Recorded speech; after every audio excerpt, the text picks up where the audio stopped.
And we're live. All right. Oh, you know what? You see it always before I see it. So I want to welcome Erica Taylor of Goddess of Magi. Now, here's the thing. I've been wanting to talk about astrology for a while. Before we even got into 2020, I was like, we need to get in here and talk about this. But before we do, because I got 50 million questions and I got my notebook, I'm ready. All right.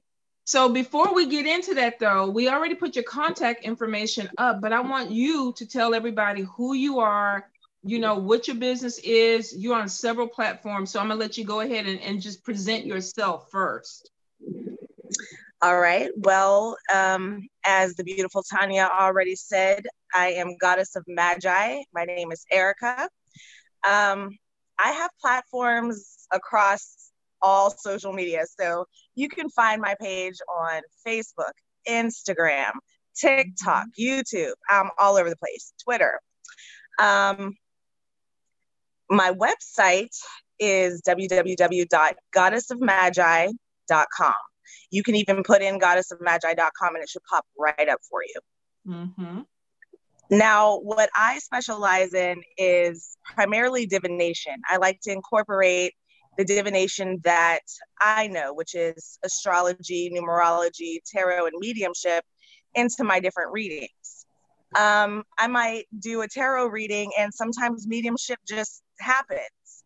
So I tend to go with the flow in my readings. I'm not going to be like, oh, well, your spirit popped up, so now I have to charge you for a mediumship reading.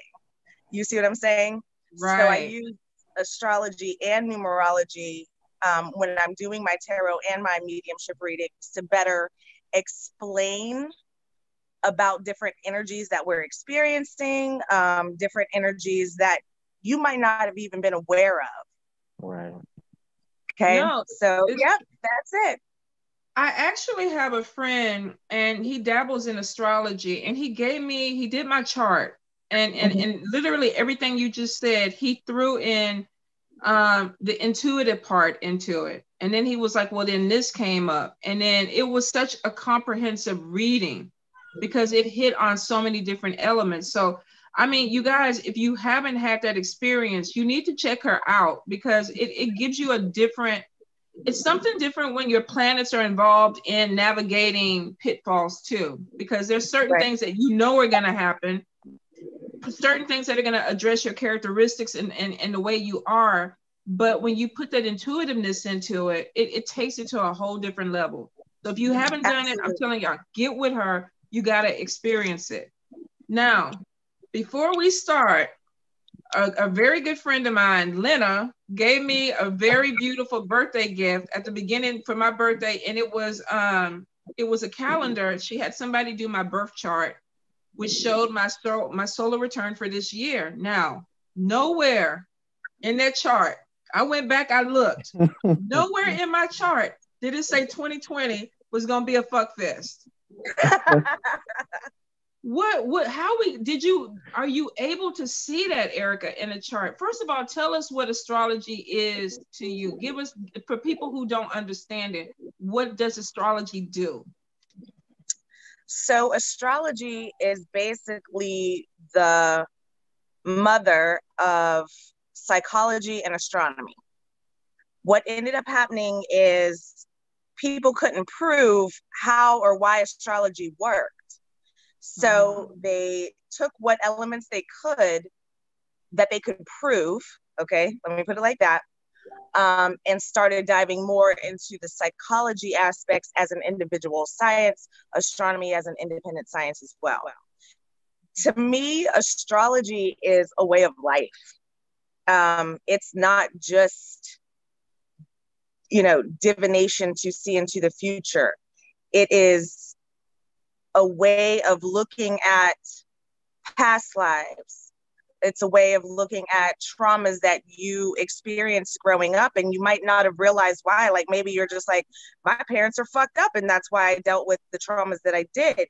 And then I look at someone's chart and I look at their fourth house, which involves family, and I see Pluto retrograde, which is very, very intense. when it's in any of your houses, but especially in that fourth house. So it gives us a perspective of that psychological aspect along with divination, in my opinion, because it can tell you about your personality. It can tell you about why you feel the way that you do, why you express and think and have sex and like the people that you do, in addition to going deeper into traumas, past lives, and, you know, so forth and so on. Right. I would say, oh, I'm sorry, I don't want to cut you off. Oh, no, go ahead. I will say, people tell me all the time I'm not a typical Libra, because we have a lot of Libras that, oh, I got to be in love, I got to be with a partner, I can't be by myself, I got to be booed up. And I'm a Libra sun and I'm a Libra rising, and my Venus is in Virgo. My Venus in Virgo makes me very picky. Very picky. I can't just get down with anybody like that. So the love thing to me is, you know, because of the placement, I'm always nitpicking the people who come into my life. Like, what you want, what you got, what you bringing, what you doing. So for me, the love aspect of it goes to a completely different level. And people are like, you're not a gushy mushy Libra. And I'm like, no, I'm not. You know, sometimes I'm not even a nice Libra. I can be an asshole. And I think it's because of my placements, really. But I think people sometimes go with the basics of, you know, that sign, that sun sign, the basic characteristics. And they're like, oh, you know, this is who I'm supposed to be. So how do you can you explain a little bit of the differences between the placements with sun and Venus and moon for people who don't understand? Definitely. So I like to describe it like an onion. Astrology has multiple layers. The first thing that you have to understand in the astrology layer is the zodiac. You have to understand those 12 constellations, their attributes, their qualities, etc. Once you understand that, then you can start picking apart the planets. Okay. So everybody knows their sun sign because it was popularized back in the day in like magazines and the, you know, like Harper's Bazaar and stuff like that. And that just looks at the month that you were born and what sign the sun, what zodiac sign the sun was transiting through. So that doesn't tell you where your moon was. That doesn't tell you where your Mercury, Venus, Mars, Pluto, Saturn, all your planets, including asteroids, including over time, astrologers have configured additional aspects that don't necessarily include planetary bodies, like the Black Moon Lilith placement. That's not an actual planet or asteroid. This is an aspect that astrologers have discovered provide an additional energy. So you have to look at the planets, you have to look at the zodiac, and then once you get a little bit familiar with that, then hopefully you know your birth time. I know that's few and far between these days unless your parents reported it. You look at your birth time to determine the placement of these planets in this natal chart. The natal chart is taken at the time you were born. So that's why that birth time is important. It looks at the location that you were born in as well. We have the northern hemisphere, we have the southern hemisphere, right? So up here, when it's winter, it's not winter down there, it's summer down there. So understanding your location on this rock in and of itself gives certain energies. Right. Okay, daylight savings time, they take that into consideration. So once you have that birth time, that tells the astrologer how to start your chart. There's 12 houses. So your birth time determines your rising sign, which is that first sign in your chart. So if you have Libra rising, you have Libra in that first house of self. Your rising sign literally is the determining factor of all of those energies. Okay, so that zodiac, the Libra zodiac sign that was coming over the horizon at the time you were born, is how we see who Tonya is, as opposed to what a Libra means. You see what I mean? And that's true. I will say I have a lot of characteristics of a Libra because sun and rising. So, I mean, I like the bling. I like the glitter. I like the shop. There's so many aspects of me that definitely are Venus ruled, that you would look at me and say, definitely a Venus girl. But when you look at some of my other placements, and thank God they do balance them, because I mean, really, I think it would be too much fluff for me, to me at this point. Because to me, I'm a very masculine Libra. So I think that there's certain elements that do soften it up. I think Lynna's saying that we're not connecting to Facebook. So what I'm going to do is when we get done with this recording, I'm going to go ahead and send it to you so you can put it on your page and put it on your social media. So that way people can hear everything. And I can ask you 50 million questions. I can keep this going. I can really keep this going. But I think it's really interesting when you look at the characteristics that people, you did a live where you were saying that people come at you because they say you're too masculine, you're too empowered, you're too this and that. I get that a lot. And it's because I literally sometimes I think like a guy. I function as a male, and I have to kind of remind myself sometimes with men to be softer. And I'm not going to give up my power. We're going to wrestle over that. But there's sometimes where it's like, okay, I know that I come off a little bit like a dude. And for some men, that's a turnoff. So I know I have to soften it up. But it literally is, I feel like I have a lot of masculine energy sometimes. And it could help. There's so many pros to it, but then I also deal with the cons of it. What about you, bro? Because you're a Libra too. Mm-hmm. I don't know. I feel like I'm kind of a balance of, The feminine and the masculine. Yeah, masculine and feminine energy, and that's a lot. Mainly because I focus on it a lot, and I do a lot of meditations based on that to make sure that it's balanced. Well, for us, it is about balance. If we go one side, if we go too far over, we feel unstable. We actually feel unstable. So it's interesting how you were saying like the basis of it is who you are. That is your foundation. Now, when you bring in the other planets, how does that affect that foundation? Because we talk, like you say, there's different houses. So how do these other planets affect that? So when you look at your birth chart, okay, or the chart in and of itself, because you could have a natal chart, which is the birth chart, but you could also have progressed charts and transited charts. So it kind of shows you where you are right now in life, because planets shift and move. So we're taking on multiple energies all of the time, and we're moving through different phases of our life all the time. We have to look at the planet that rules that house and look at your planet that's in that house. So you have sun in the first. Do you know your moon sign? Pisces. Okay, so you have moon in Pisces, you have your Venus in Virgo.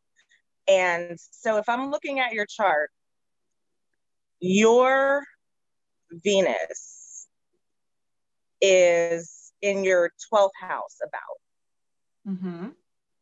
So that takes on an additional energy because the 12th house is ruled by Neptune. So it's very imaginative. It's very private. It's very imaginative, psychic. So you might tend to develop psychic connections with your partners or dream about them a lot. You might tend to even daydream about a specific romantic interest before it happens or something like that. But there's a lot of power in that, because then you have Neptune, which is watery, which rules over Pisces. Okay, so it's a very emotional house. But then you have this earth sign coming in. So Virgo tendency might be to kind of ground yourself and say, okay, I'm getting a little bit ahead of myself, or, you know, what have you. It gives that dreamy house this realistic, practical energy that if you had your Venus in Pisces, it would just double that energy. Oh God. Oh yeah. That'd be a hot mess. That'd be a hot mess. You know, the great thing about my Virgo and Venus is that, I mean, it could be good or bad. I don't get caught up in love. I don't. And as much as I would love to sometimes, you know, when these people, oh, I love at first sight and this and that, and they're planning the wedding and all that, I'm like, okay, you know, what you gonna do next week? You know, why are you doing this? Why you, I'm just, it almost drives me crazy. I literally break up with people before they even understand why we're breaking up. So I might have an issue. I might need a reading from you to see how I can kind of combat that and not do that anymore. But you're 100% on point. You're 100% on point. I think there's the fantasy aspect of wanting a magical relationship. But then my Venus in Virgo is like, that shit don't exist, Tonya. The logic of it. Right. That's like, no. grounding. Yes. And it drives me crazy because sometimes you want to get lost in it. You want to. But there's so much logic to me. Even with my Libra energy, I feel like I'm very air sign. I'm very logical. I overthink. I'm a thinker. So it can get very, you know, in my head, sometimes I feel like I'm so conflicted because of it. But it's one of those things that I'm used to. So that's really interesting. Yeah. And like I express that, people say I come across as very masculine. And the thing about it is I have Cancer rising. So I know for a fact that I don't come across as masculine until my sun sign and my moon sign incorporate. When people first meet me, they're seeing that Gemini, that masculine kind of, oh, she's here and there and everywhere, and she's a mover and she's a shaker and she's funny and she's a little feisty and this, that, and the third. She likes to study. But when they really get to know me and see my reactions and my initial approaches to things, it's very Cancerian. It's very intuitive. I'm very sensitive, which is why my Sagittarius moon is like, hold on, it's time to step up and take over, because she's about to be crying in a corner some damn where. So my moon and Sag learned very early, closed mouths don't get fed. Yeah. So there's no one that's going to stand up for you except for you. Yeah. I've seen both sides of you. And I have to say, one of those things, and I like it because I think it's authentic. I remember early on, you used to make these lives and you literally would be pouring your heart out, like your soul. And I would be like, damn, you know, that's really, it takes a lot to be vulnerable, to get that out there. But then somebody would come at you and you would like, I wish you would, and you would cut them. I was like, wait, she was over here like this, and then somebody came at her the wrong way and she slashed them down. It was like brutal. So I was like, oh yeah, she got it. She can handle it. But I think it's one of those things, like you say, it uniquely makes you who you are. Yeah. And I think once you start to understand how these planets interact or how they work within your life, it also gives you, it helps you navigate things. It really does. You know, I've been around people where they say Libras are very sensitive and we cry all the time and we're indecisive. And like I say, there's certain aspects I definitely can connect to. But I think sometimes I'm from the old school when you used to meet people out in the club or whatever, and the first thing you would be like, what's your sign? I would never fuck with a Virgo ever again in life. No. But shots fired. Exactly, shots fired. But I can't really say that because I have met some Virgos that have certain placements that actually draw me in.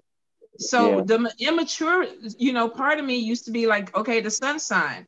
That Virgo did me dirty. I can never fuck with another Virgo because every single one is going to be like that. And I think that's where people get caught up. Right. Yep. We tend to gravitate towards an energy and go, oh, that Gemini hurt me, so I can't fuck with the Gemini anymore. And there's so much more. Right. It grinds my gears when people do that. It's like you can't, just like with bipolar disorder or anxiety or autism or anything like that, you can't say all people who have this one trait are all the same. Right. Absolutely. So just because you're a Libra and, you know, he's a Libra, you guys are even still, if you were born on the same day, Right. if you weren't born at the exact same time in the exact same city and state, it's probably more likely that you share less in common with each other. Right. You know, because again, you have different charts. And see, I'm Libra with Sag Moon and Sag Rising. So you can see it with, you know, how I talk, because I don't care. You can ask Tonya. I have no filter at all. Tonya had to tell me one time. Tonya was like, you can't be saying that on the live. Say people have been messaging me. Oh no, a couple of times, more than one time. A couple of times, I'm like sitting up here making faces like, you know, look at my eyes. No. And he just going. And I'm like, So you're trying to say it. Yeah, she trying to be like, I'm trying to save you, bro, but that's just me. I'm just up front. Like, if I need to ask you anything, I'm just gonna come out and ask you. I don't beat around the bush. And I've been told before that I'm a very logical, very, very grounded person compared to most Libras. They say are flighty or like to be in their head a lot. I'm not in my head. I don't allow anything to circle in my head. A lot of Libras like to let things sit and stir for months on end, and then they wait until like 4-5 months later and then speak up about it. I don't do that. I'll be right on the spot. Right there on the spot. If you piss me off, I'm gonna say, I find it funny that. So that's the key word when you know to exit. When you say I find it funny, we supposed to exit left, right? We don't want that. We don't want that fire. Yep. I think the whole thing about it is that, you know, people tend to, when you talk about anger and outbursts and things like that too, it really depends on what planets you have in the chart, because I've seen some fire signs that have been very docile, very easygoing, and you can't go off of that energy. But I've seen some with some crazy placements that I think could be serial killers. I mean, literally. You got to look at that Mars too. Yeah. Because, well, didn't they say, well, wait a minute now, serial killers, what's the highest? Pisces, Gemini. Gemini. Are you Gemini? Yes, yeah, I'm a Gemini sun sign. Gemini, Pisces, and it's another one. It's 3 signs that tend to be that most probably serial killers. Virgo. Okay. That's it. Pisces, Gemini, and Virgo are normally what the serial killers typically are, their sun sign, which is very interesting. Because not Scorpio, and they're crazy. You would think, though. You really would think. Scorpios, and it's really interesting because, y'all, we're just generalizing. We're just going off of energy. So please don't get offended, because this is just an open discussion. But I have noticed with more Scorpios, you get more stalking energy. And I'm pretty sure a lot of that, like I say, goes with other placements. But the few and that I've Capricorn placements, too. Oh, okay. Oh, okay. Capricorn likes to control. They like domination. And Taurus has tendencies towards possessiveness. True. It is true. If they have their Venus in Taurus, Capricorn, Scorpio, they're going to be like, I saw what you posted, blah, blah, blah. Oh my God. I know 2 people like that. I'm like, what the hell? How do you know everything that I got them do? And they literally research me. They don't even call it stalking. They go, we research you. What the fuck does that mean? You research me. But it's interesting because there's so many people out there that think that's normal because of the placements and because they've grown up doing it, that they're very comfortable doing it. So you guys, here's the thing. When you date people, you need not only the birthday, you need the birth time. And people know that. They don't want to give it, especially a lot of men. They're like, what, you want to know what time I was born? Because they know you're trying to figure out what's going on. But you need to, because you can really see if this person is abusive, if they have stalker attitudes, if they're cheating, a cheater energy. There's so much more that comes out in their chart. Tendencies, but a lot of it is on point.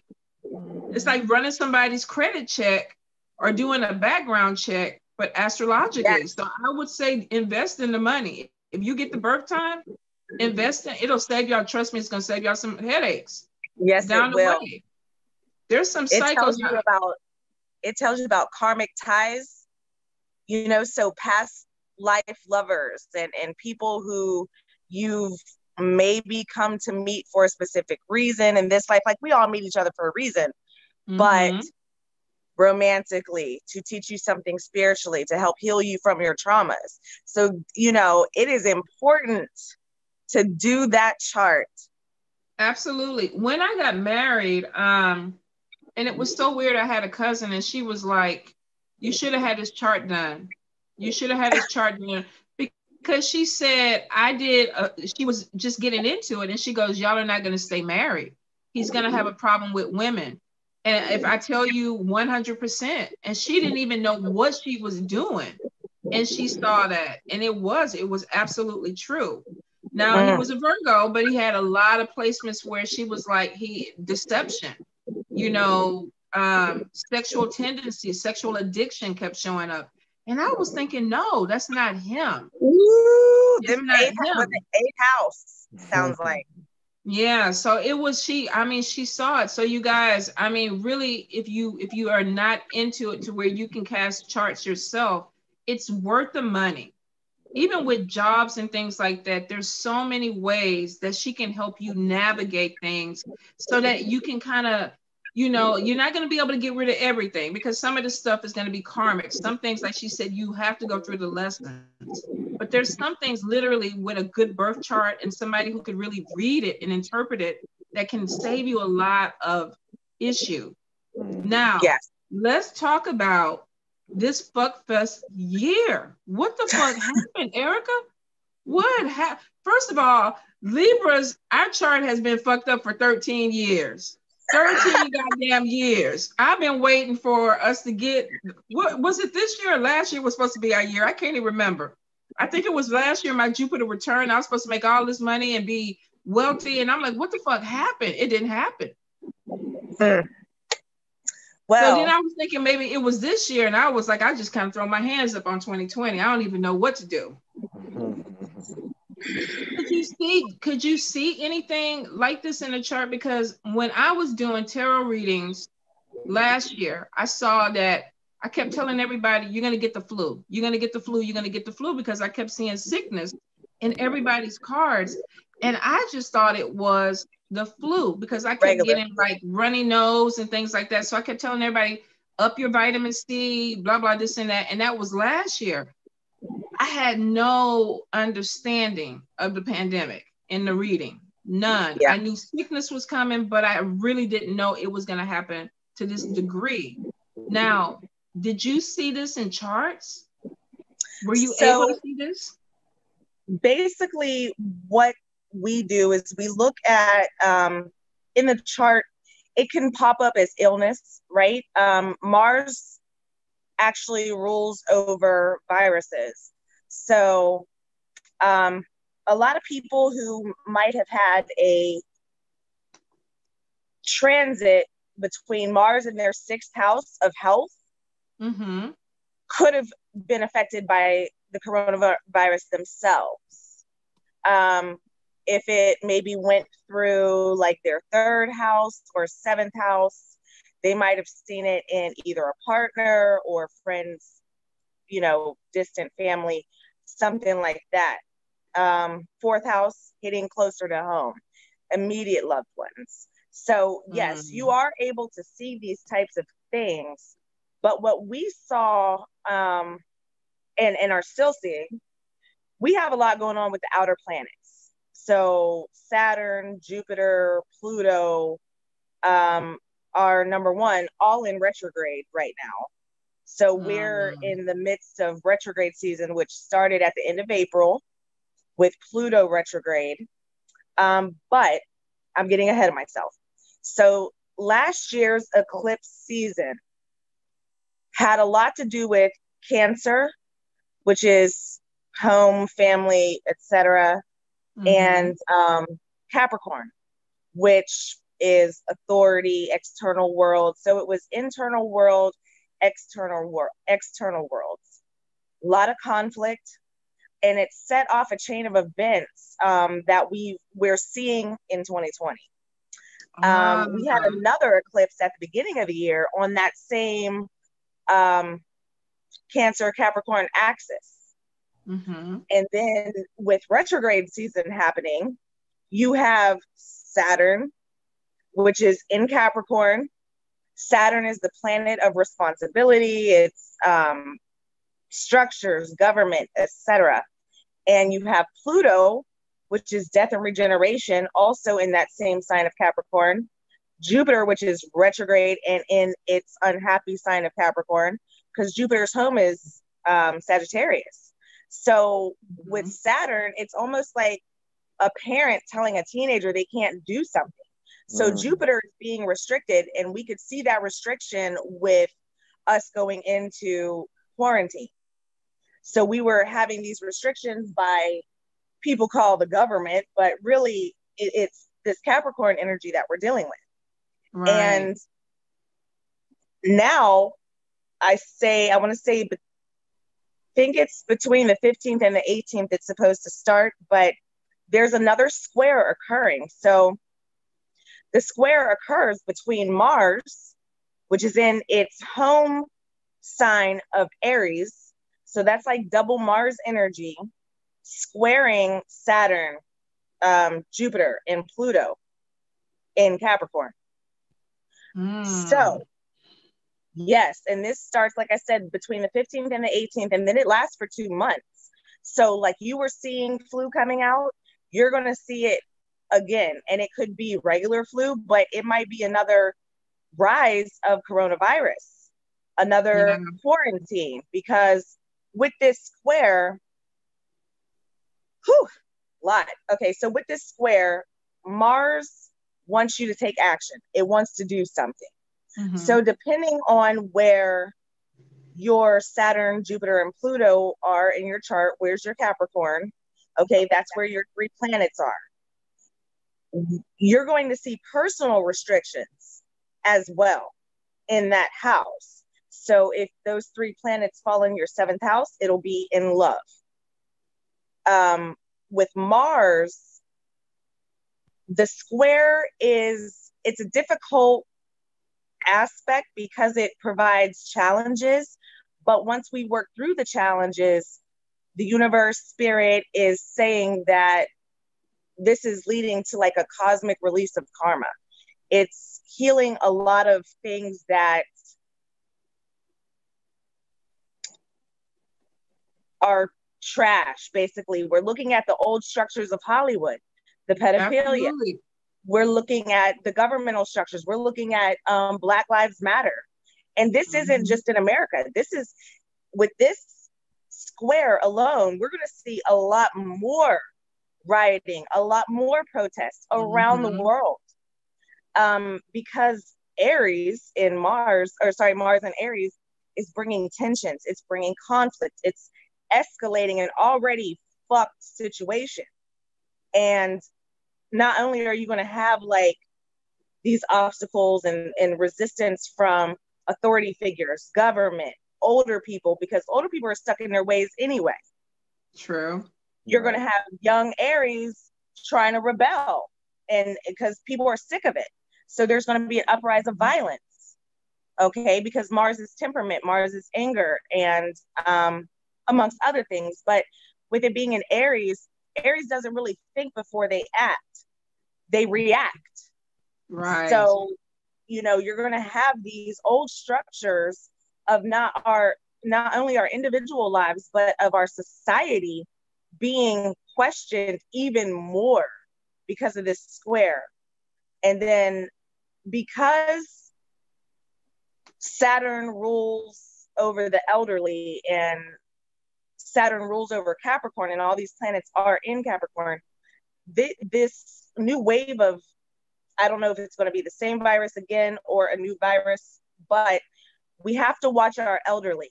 They are more susceptible, and that's not just numbers. This is astrology talking, because we have that ruler of viruses squaring the elders, squaring the patriarchy, squaring everything that kind of just needs to burn down so that we can have this breakthrough, this revolution of sorts that Aries is promising to bring. Woo! You so much on point. You 100% on point. And I've seen it. I've seen it. So I know 100. In fact, I was telling somebody the other day, I said, we're purging.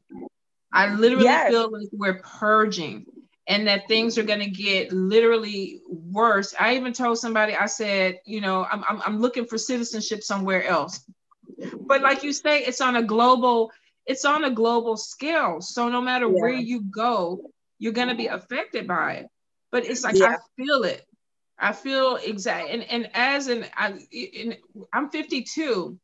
So the first thing that I kept seeing in the cards was there's something else that's coming. I don't know if it's the COVID-19 still or if it's something else, but the wave that we think we've seen the second wave, we haven't seen a second wave. And I'm like I don't know if it's the same virus because I feel like it's coming and it's going to hit us completely different.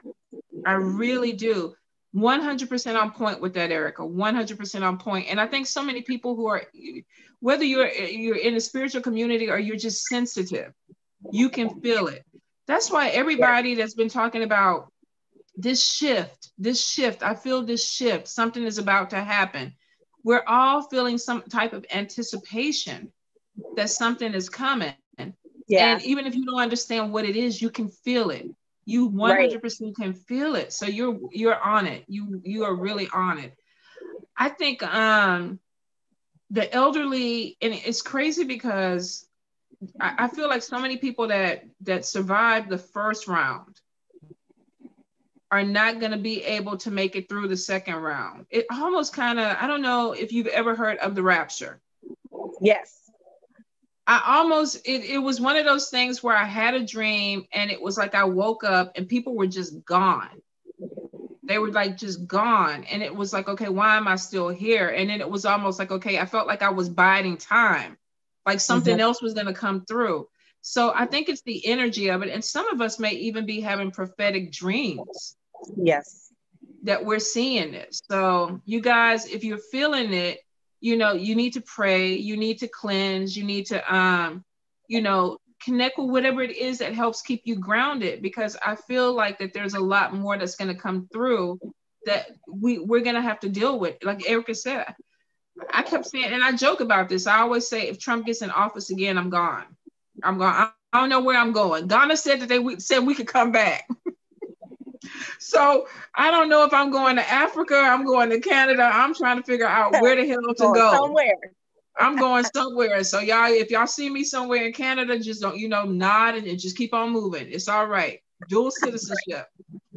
So babe, what do you suggest? Because I think the big thing right now is like so many people are feeling this shift. I'm not a person who normally gets emotional. But there's certain things like I was thanking some friends for helping me on my live. And I'm always grateful because there's so many things that people do for me that they don't have to do for me.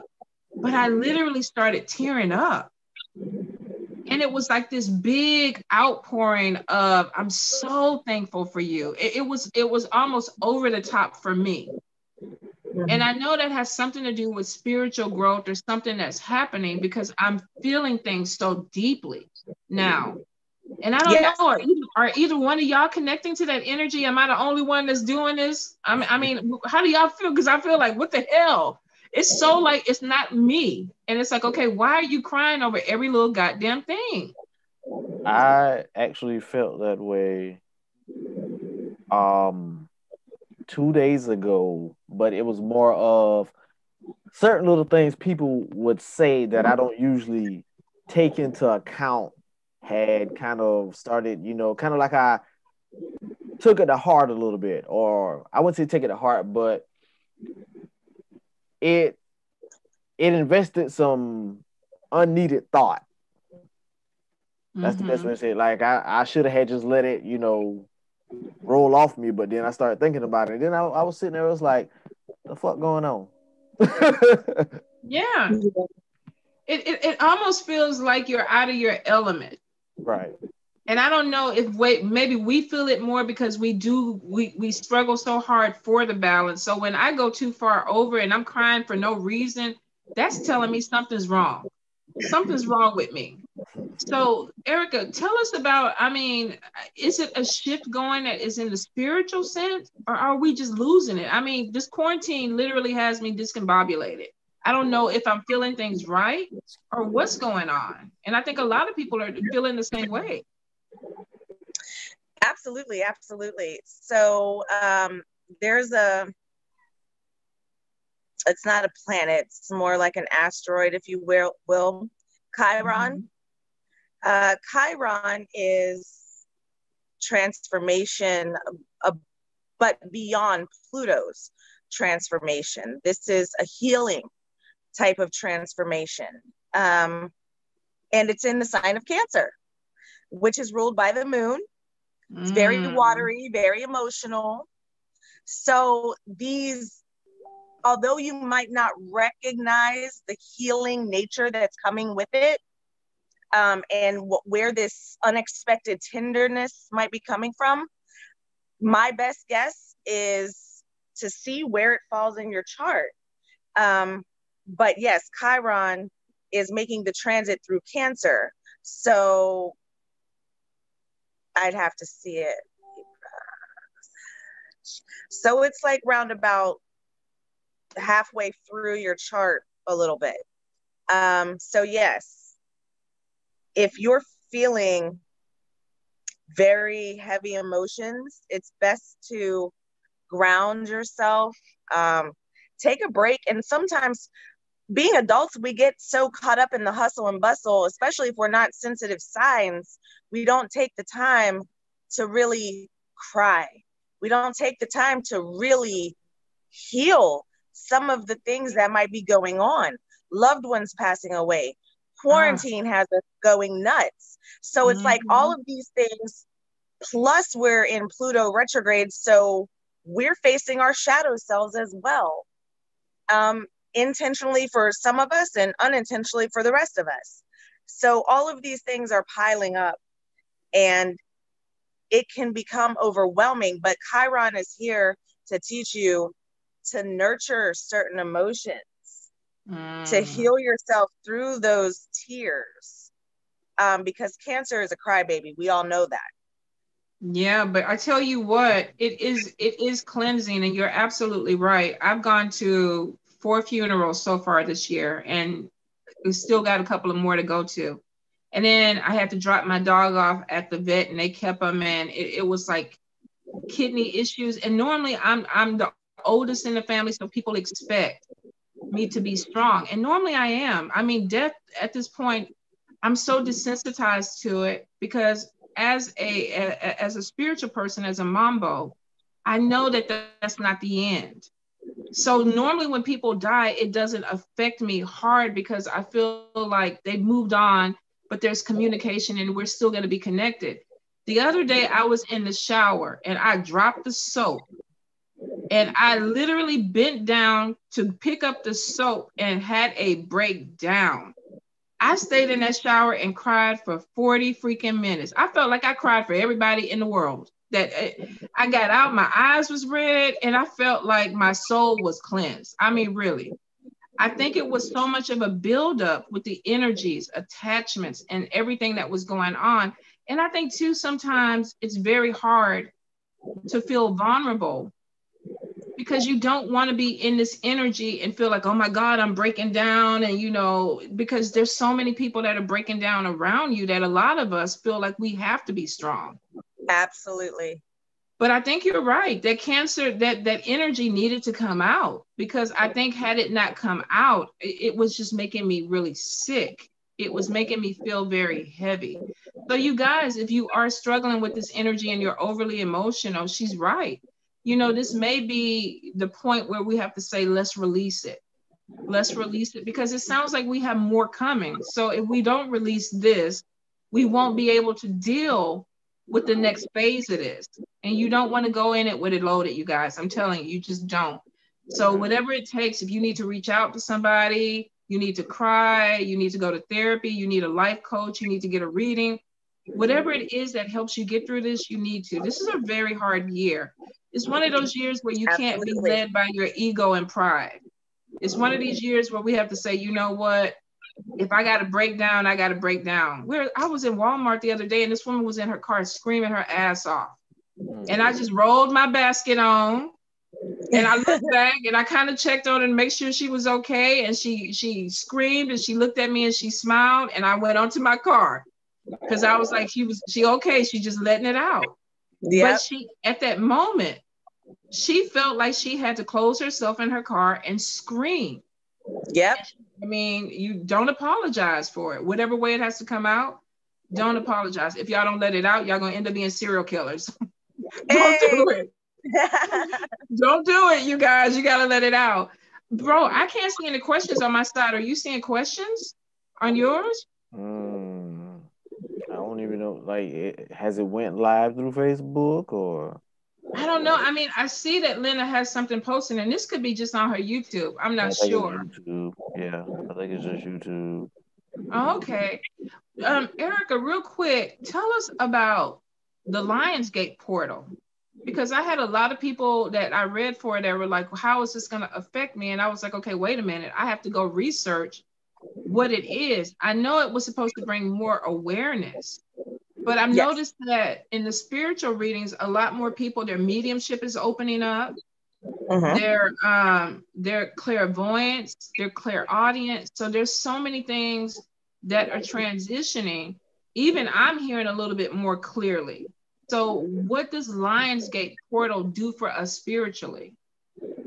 So first, physically, to understand what it is it is an alignment of Sirius, okay, over the Giza pyramids. All right. So with this alignment, and it's over several days. However, the peak of the energy is on August the 8th, which is 8/8. 8 looks like infinity. 8 is also this number of culmination in numerology, of seeing all of your hard work pay off, essentially. So with the portal, what ends up happening is not just psychic abilities, but your abilities in general are kind of getting an upgrade. You're finding new inspiration. You're getting more creative ideas, hints of inspiration, and we can call that our spirit guides or our creativity. Either way, we get divine inspiration. So we might think of new ideas for our business, or maybe think about going back to school or something. There is a lot of information that we are downloading subconsciously during the portal.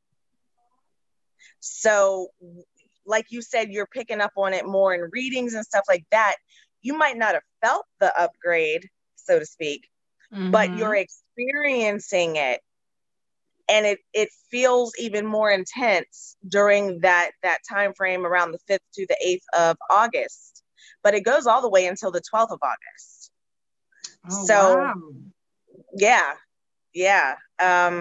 But it is something that is here to bestow blessings and not give us negative energy. I felt that, when I told people that their gifts were opening up, I told them, I said, I really feel like it's because you need to see, you need to hear. So these things are happening. And for the people that really want to nourish it, I was like, you really need to meditate and get into the energy, because I think it'll be beneficial. So many people, especially now with COVID-19 and so many so many, the energy of death. I think it was last month. I woke up one day and I was like, I see death everywhere. I literally felt like I'm picking up more on things. Now, my mediumship isn't really strong. It comes through in cycles for me. There's sometimes I can pick up on things really, really clearly. And then there are other times where I just don't connect to it. But I've noticed a lot more lately that it has been a little bit stronger. So what about you guys? Have y'all been feeling it too in your readings? Have you been connecting more with the energy of it? Absolutely, I have.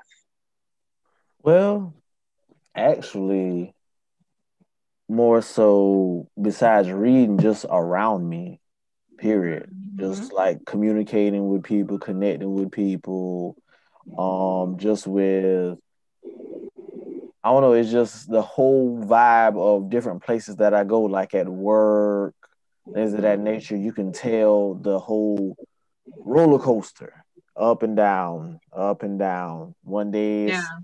One day it's cool and calm and collected. The next day it's just like feel like the whole building is about to rise up to heaven and back. So Yeah. It's been intense, but I think this has been an intense year.